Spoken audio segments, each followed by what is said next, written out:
Hey, what's going on? Jeff Ratcliffe here. Every year in fantasy drafts, you see the list, do not draft, must avoid players. Every single year these lists come out, and ultimately, I don't know if it's necessarily the best approach. It's not that we should be avoiding players at all costs, do not draft them no matter what. Instead, it's avoiding them in certain spots. We don't ever want to overvalue players because overvaluing them, reaching for players, simply gives an advantage to our opponents. That's not something we want to do in any way, shape, or form in any phase of fantasy football. So what we're going to do instead is avoid players in certain spots at certain ADPs and try and get them at good values. If not, we're just not going to draft them. The only players we should totally avoid, totally take off our board altogether are, of course, the guys who are hurt. So instead, what we're going to do now is we're going to look at 5 running backs we're avoiding at their current ADP. We're going to start in the second round, work our way down from there. And in the second round, that running back is Damian Williams of the Kansas City Chiefs. He is being a little bit overvalued. And of course, it's a prime spot to be in. He showed us down the stretch last year that he can produce potentially as well, but it is a small sample size, so I'm going to pump the brakes just a little bit. Only 50 carries out of Damian Williams last year. The team also brings in Carlos Hyde, so there could be some competition. And I'm not saying that Carlos Hyde's going to beat out Williams or anything along those lines, but there's just enough concern here to not value Damian Williams in the second round. He's more appropriately valued in the third.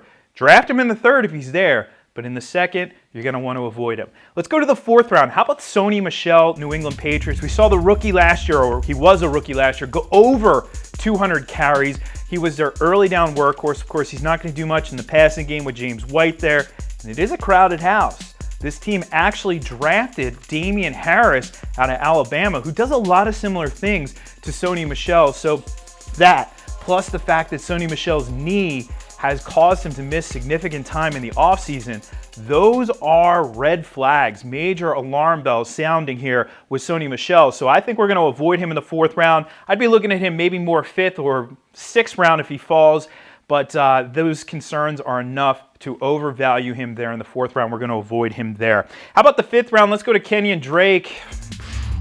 Frustration, thy name is Drake. Every year it seems like this guy's a frustrating fantasy own. Of course, last year it was a roller coaster ride with Kenyan Drake. We saw highs like in week 12 when he was the number 4 fantasy running back, and then lows like 2 weeks later when he was the number 57 running back in the fantasy playoffs. That's a no-go right there. Plus the fact that, sorry Dolphins fans, this team could struggle a little bit this year. Running backs on bad teams, not the recipe for fantasy success, especially with a 5th round pick. We're going to pass on Kenyan Drake in that spot. In the 6th round, here's another player I'm avoiding, and this guy's a sexy name right now, Daryl Henderson. I know, everybody wants to find reasons to love Daryl Henderson. Todd Gurley, the knee issue, of course. Henderson being drafted as a day 2 guy to a potent Rams offense is exciting, but in the same right, we have to realize, what is his role in this offense? Is he more of a change of pace guy? I think that might be what we're looking at. And as that role, we're talking 7 to 10 touches per game.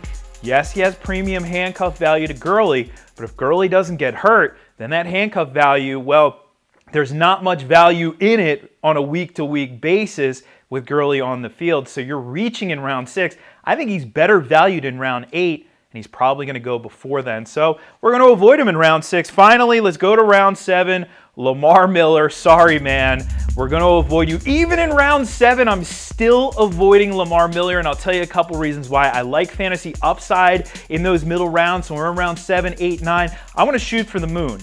Lamar Miller is not shooting for the moon. 6 combined touchdowns in each of the last 3 seasons, so a very low fantasy ceiling. And over that span of time, only 6 top 10 fantasy finishes out of 44 games played. There's not much there.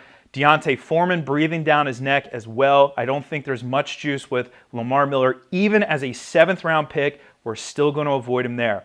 You want to see other players who you can target and avoid in these ranges? Check out all we have to offer, including our rankings and my draft board over at ProFootballFocus.com.